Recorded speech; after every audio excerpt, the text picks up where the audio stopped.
আসসালামু আলাইকুম প্রিয় দর্শক, অন্নমঞ্চের আলাপচাইতে আপনাদের সকলকে আমন্ত্রণ জানাচ্ছি। এর দিল্লি সফর যখন বড়সড় প্রশ্নের মুখে, তখন নতুন এক বিরোধের আবহ তৈরি হয়েছে ভারত ও বাংলাদেশের মধ্যে।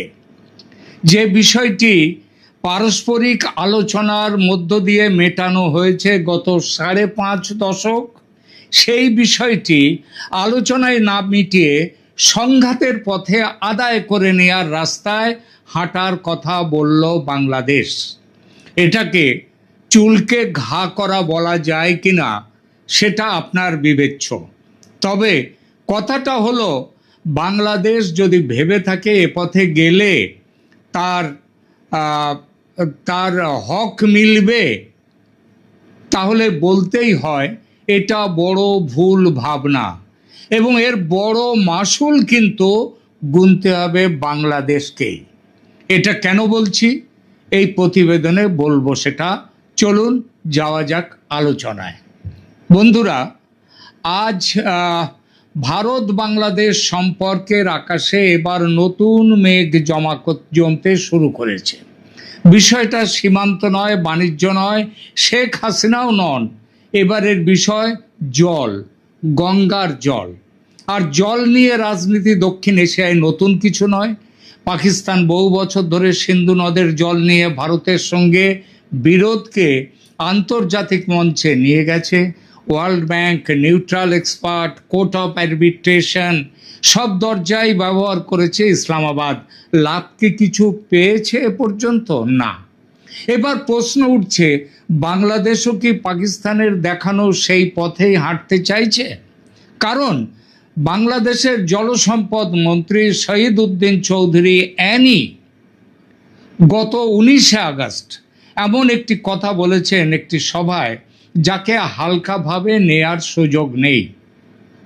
ঢাকার Bangladesh institute of law and international অ্যাফেয়ার্সের এক সেমিনারে তিনি জানিয়ে দিয়েছেন, 1996 সালের গঙ্গা জল বন্টন চুক্তির নতুন সংস্করণে বাংলাদেশের স্বার্থ সুরক্ষিত করতে হবে।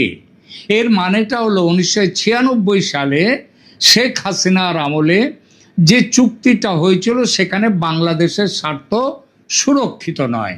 আর প্রয়োজন হলে অ্যানি এটাও বলেছেন, বাংলাদেশ যদি ভারত না মানে, বাংলাদেশ বিষয়টি ইন্টারন্যাশনাল ফোরাম অর্থাৎ আন্তর্জাতিক মঞ্চে নিয়ে যেতেও প্রস্তুত।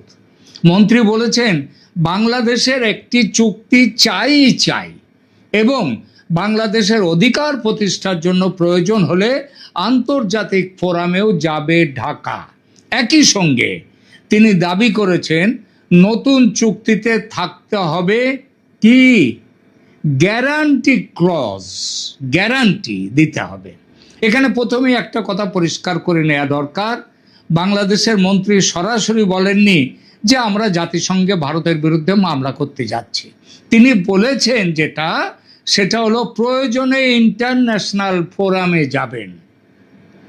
এটা ঠিক, বাংলাদেশের জল কূটনীতিতে এটি একটি অত্যন্ত গুরুত্বপূর্ণ রাজনৈতিক বার্তা।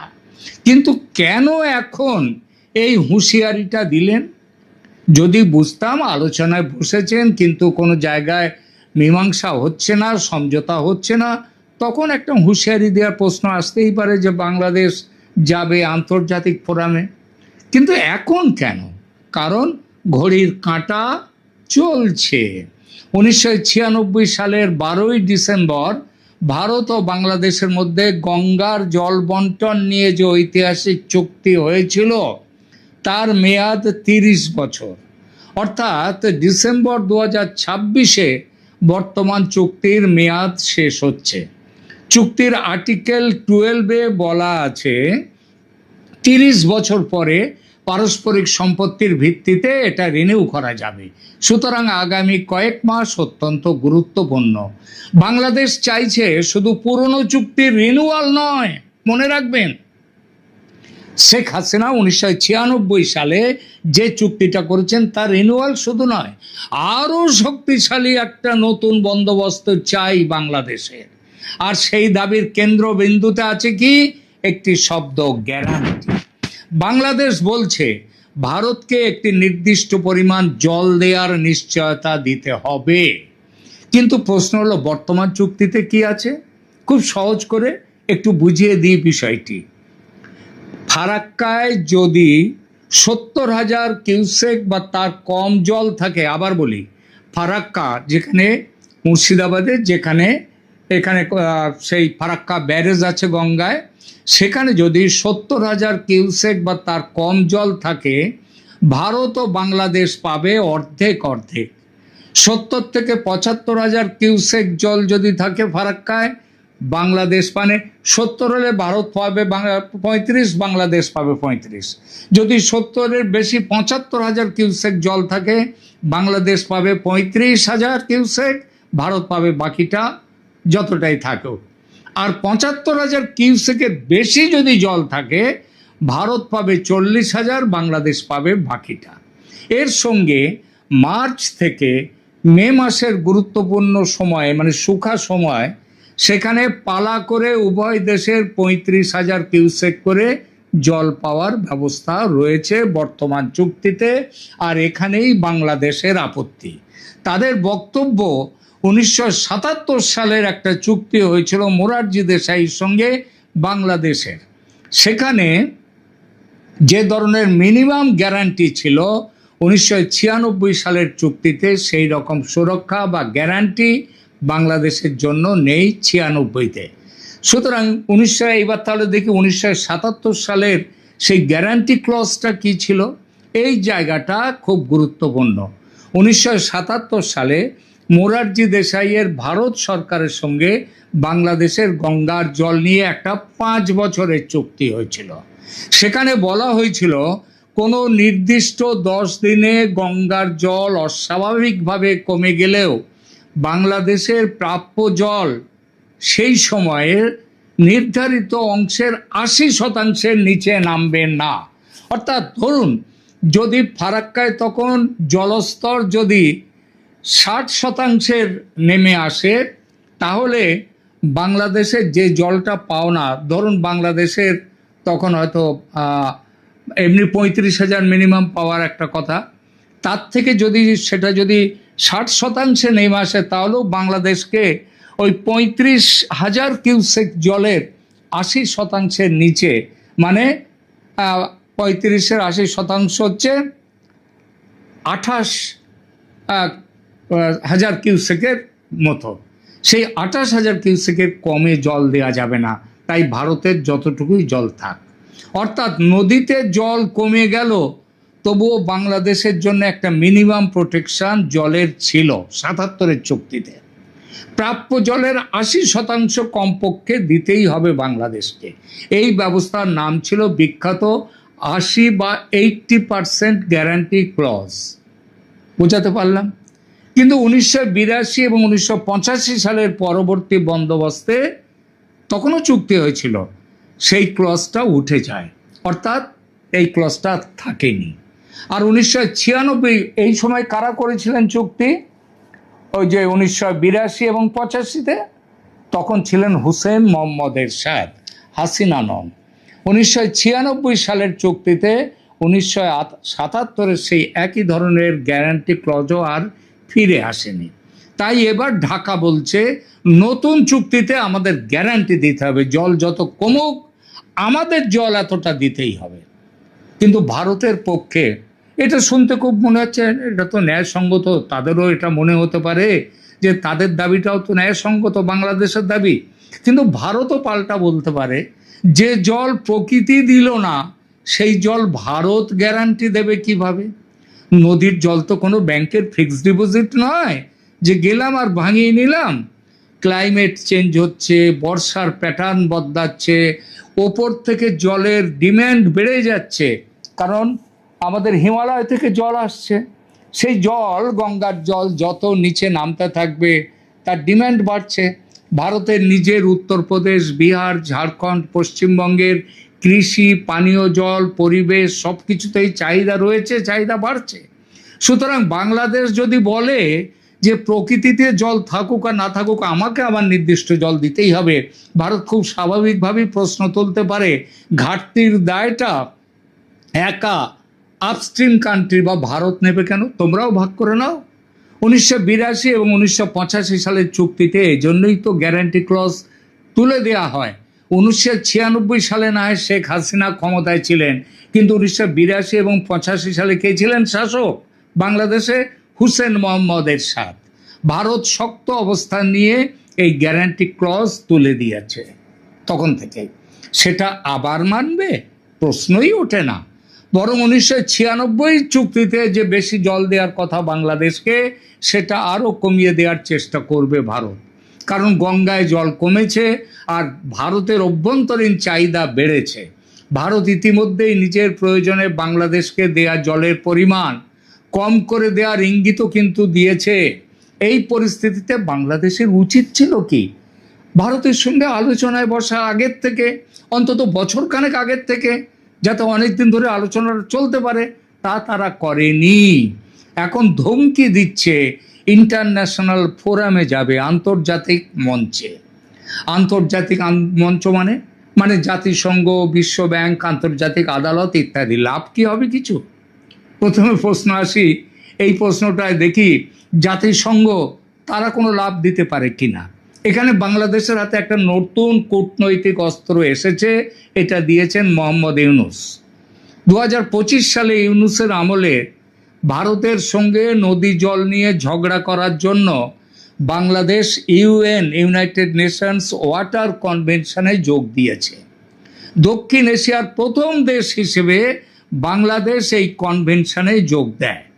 জাতিসংঘের তথ্য অনুযায়ী বাংলাদেশ 2025 সালের জুন মাসে এই কনভেনশনে অ্যাকসেশন করে, তাদের অন্তর্ভুক্ত হয়।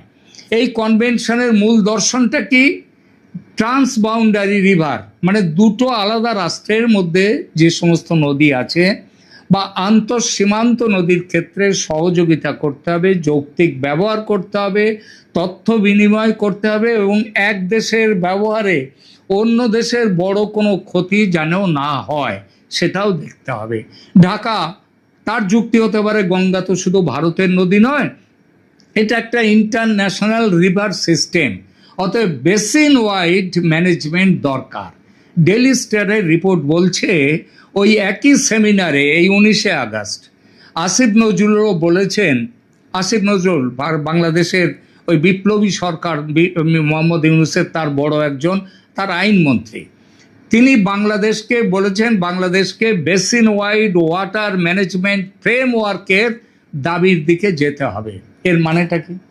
মানেটা ফরাক্কায় এসে কত জল পাওয়া গেল প্রশ্ন সেটা নয়। এই basin wide water management framework হচ্ছে বাংলাদেশ জানতে চাইতে পারে ফরাক্কার আগে গঙ্গা নদীর যে বিরাট যাত্রাপথ হিমালয় থেকে, সেখানে কোথায় কত জল তোলা হচ্ছে, কোথায় বাঁধ হচ্ছে, কোথায় ইরিগেশন হচ্ছে, ভারতের রিভার লিঙ্কিং প্রজেক্ট ভবিষ্যতে গঙ্গার প্রবাহে কি প্রভাব ফেলবে, এখানে বাংলাদেশের কৌশলটা বুঝতে পারছেন?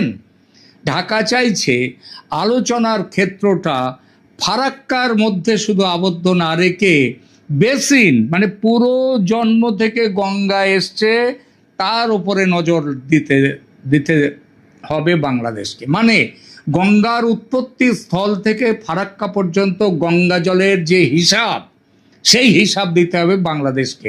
এটা ভারতের পক্ষে অনেক বেশি জটিল প্রস্তাব এবং অপমানজনক, অসম্ভব একটি প্রস্তাব। গঙ্গা তখন ভারতের ভেতর দিয়ে বইবে বটে, তবে তার মালিকানার অনেকখানি কার্যত হবে বাংলাদেশের। এমন প্রস্তাব ভারত মানবে? এটা পাগল ছাড়া কারো মাথায় আসবে না। আর ইউএন কনভেনশন কি ভারতকে বাধ্য করতে পারবে? এখানেই গল্পের সবচেয়ে বড় টুইস্ট। বাংলাদেশ ওই ইউনাইটেড নেশনস ওয়াটার কনভেনশনে যোগ দিয়েছে, ভারত কিন্তু ওই কনভেনশনের পার্টি নয়।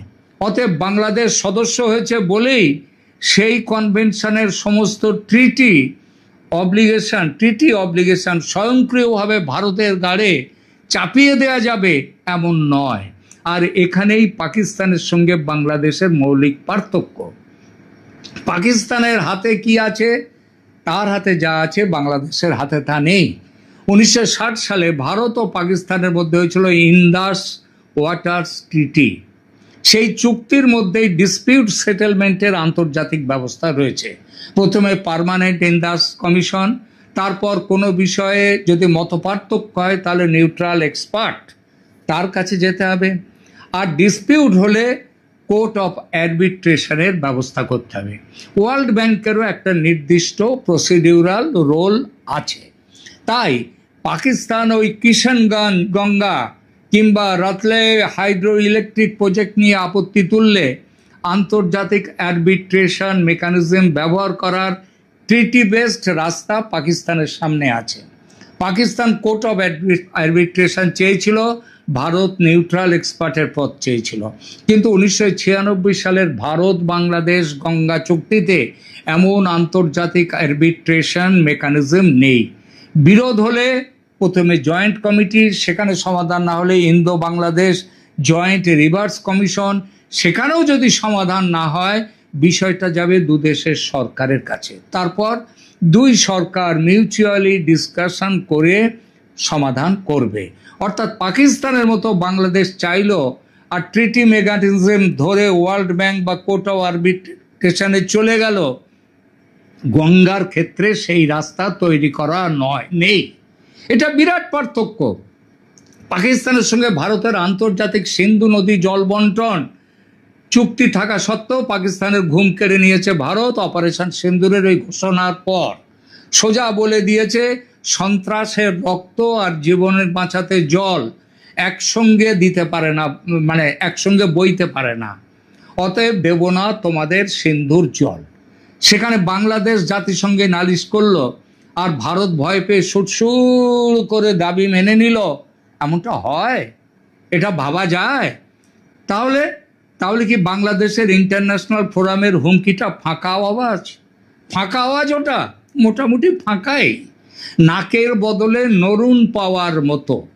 কিংবা ওই যে কথায় আছে না, ঘরে খুব ছার পোকা হয়েছে, তো ছার পোকা মারা যাচ্ছে না, ছার পোকা মারতে ঘর আগুনে পুড়িয়ে দেওয়ার মতো ব্যাপার। মানে ওই গ্যারান্টি ক্লজ খুঁজতে গিয়ে কোনো রকম জলও যদি বাংলাদেশে না যেতে পারে, এমনও হতে পারে যেটা চীন করছে ব্রহ্মপুত্রের ওপরে বাঁধ দিয়ে, সেখানে ভারতের সেখানে আপত্তিতে তারা গ্রাহ্য করছে না। আবার জল না এলে ব্রহ্মপুত্রের এদের মেঘনা পদ্মা শেষ হয়ে যাবে, সেটাও তারা ভাবছে না। কারণ চীন বন্ধু, ভারত বন্ধু নয়। আর ইন্টারন্যাশনালাইজেশন মানে যে আদালতে গেলাম ভারতকে হারাতে হবে তা নয়। কূটনীতিতে আন্তর্জাতিকীকরণ নিজে একটা প্রেশার ট্যাকটিক্স। বাংলাদেশ বড়জোর কি করতে পারে? জল বন্টনকে ক্লাইমেটিক জাস্টিসের প্রশ্ন, সেই প্রশ্নে আসতে পারে। লোয়ার রিপারেন মানে একদম নিচের অববাহিকার যে রাষ্ট্র, তাদের প্রশ্ন, তাদের যে রাইট আছে সেই রাইট নিয়ে প্রশ্ন তুলতে পারে। এছাড়া এনভায়রনমেন্টাল ড্যামেজের প্রশ্ন করতে পারে। ইউএনের বিভিন্ন ফোরামে বিষয়টা তুলতে পারে, আন্তর্জাতিক জনমত তৈরির চেষ্টা করতে পারে। আর মজার ব্যাপার হলো বাংলাদেশের জন্য এই পথ একেবারে নতুন নয়।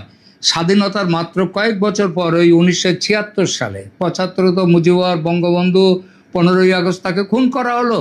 76 সালেই বাংলাদেশ গঙ্গার জল নিয়ে এখন যেমন মোহাম্মদ ইউনূস এবং তারেক রহমান ভারতের বিরোধিতায় নেমেছে, তখনও ওই সময় সরকার এই বাংলাদেশ সরকার গঙ্গার জল নিয়ে 1976 সালে জাতিসংঘের সাধারণ পরিষদের মঞ্চে গিয়েছিল, বিষয়টা তুলেছিল সেখানে।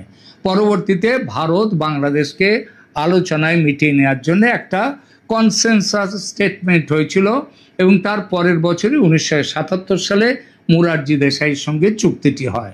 অতএব ঢাকার রাজনৈতিক মহলে তখন কে ছিলেন? তখনও তার পরেও বোধহয় সম্ভবত তখন জিয়াউর রহমান ছিলেন। অতএব ঢাকার রাজনৈতিক মহলে কেউ যদি বলেন একবার ইন্টারন্যাশনাল প্রেশার কাজে লেগেছিল, আবার চেষ্টা করব, ক্ষতি কি? তার যুক্তি, তিনি তার মতো যুক্তি দিতেই পারেন। কিন্তু ভুলে গেলে চলবে না যে এবার পরিস্থিতি 1976-এর মতো নয়। আজকের ভারত 1976 সালের ভারত নয়। আজ ভারত বিশ্বের অন্যতম বৃহৎ অর্থনীতি, G20-র গুরুত্বপূর্ণ শক্তি, গ্লোবাল সাউথের প্রধান কণ্ঠগুলোর একটি। অন্যদিকে বাংলাদেশ ভারতের ডাউনস্ট্রিম নেবার হলেও তার অর্থনীতি, বাণিজ্য, বিদ্যুৎ, জ্বালানি, কানেক্টিভিটি, রিজিওনাল ট্রানজিট সব ক্ষেত্রে ভারতের সঙ্গে তাদের জড়িয়ে আছে তারা। তাই প্রশ্ন উঠবে, ঢাকা কি সত্যিই জল বিরোধকে বাইল্যাটারাল নেগোসিয়েশন থেকে বের করে জিও পলিটিক্যাল কনফ্রন্টেশনে নিয়ে যেতে চাইবে? আরও বড় প্রশ্ন, এতে বাংলাদেশের লাভ কতটা? কারণ নদীর জিওগ্রাফি বদলানো যায় না। বাংলাদেশ ভারতের ডাউন স্ট্রিমেই থাকবে, ওপরে উঠতে পারবে না। জাতিসংঘ রেজলিউশন দিতে পারে, আলোচনা করতে পারে, রাজনৈতিক চাপ তৈরি হতে পারে, কিন্তু ভারত সেগুলো নাও মানতে পারে। গঙ্গার জল শেষ পর্যন্ত আসবে তাহলে কোথা দিয়ে? ভারতের ভূখণ্ড দিয়ে, ভারতের মানসিকতার উপর নির্ভর করে। অতএব শেষ পর্যন্ত তারেক রহমান সরকারকে দিল্লির সঙ্গে বসতেই হবে, নইলে বিপর্যয়। এবার আসুন তিস্তা প্রসঙ্গে দুটো কথা বলি। তিস্তার সমস্যা আলাদা এবং আরও জটিল, কারণ তিস্তার ক্ষেত্রে এখনও পূর্ণাঙ্গ ওয়াটার শেয়ারিং ট্রিটি হয়নি। দীর্ঘদিন ধরে ঢাকা চুক্তি চাইছে, দিল্লিও বিভিন্ন সময় আগ্রহ দেখিয়েছে, কিন্তু পশ্চিমবঙ্গের স্বার্থ, শুকনো মরশুমে জলের বাস্তব প্রাপ্যতা এবং কেন্দ্র রাজ্য সম্পর্ক সব মিলিয়ে বিষয়টি আটকে আছে। আর এখানেই ভারতের ফেডারাল স্ট্রাকচার বাংলাদেশের সামনে বাস্তব সমস্যা। দিল্লি একা রাজনৈতিক সিদ্ধান্ত নিলেই সবসময় সমস্যার সমাধান হয়ে যায় না। যেমন গঙ্গার ক্ষেত্রেও বিহার সমস্যা তৈরি করেছে, ইতিমধ্যেই বলেছে বিহারের স্বার্থ উপেক্ষা করে বাংলাদেশকে জল দেওয়া যাবে না। আর তিস্তা উত্তরবঙ্গের জীবন রেখা, বাংলাদেশের যেমন দাবি আছে পশ্চিমবঙ্গের মানুষেরও দাবি আছে। তাই তিস্তার ক্ষেত্রে কোনো সাস্টেনেবল সেটেলমেন্ট করতে গেলে ঢাকা দিল্লির পাশাপাশি কলকাতার উদ্বেগও উপেক্ষা করা যাবে না। মনমোহন সিংকে ঢাকায় পাঠিয়ে মমতা ব্যানার্জি আটকে দিয়েছিলেন তিস্তা চুক্তি। লিখে রাখুন, যে পথে চলেছে ঢাকা দিল্লির সম্পর্ক, তাতে কলকাতা থেকে শুভেন্দুও মমতার পথেই হাঁটবেন, অন্তত এই ব্যাপারে তো বটেই। তাহলে পাকিস্তানের পথে বাংলাদেশ, এই তুলনাটা কতটা ঠিক?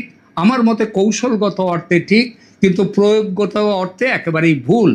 পাকিস্তানের পুরনো কৌশল হলো ভারতের সঙ্গে দ্বিপাক্ষিক বিরোধে কাঙ্ক্ষিত ফল না পেলে ইন্টারন্যাশনাল মেকানিজম এবং ইন্টারন্যাশনাল ওপিনিয়ন ব্যবহার করা।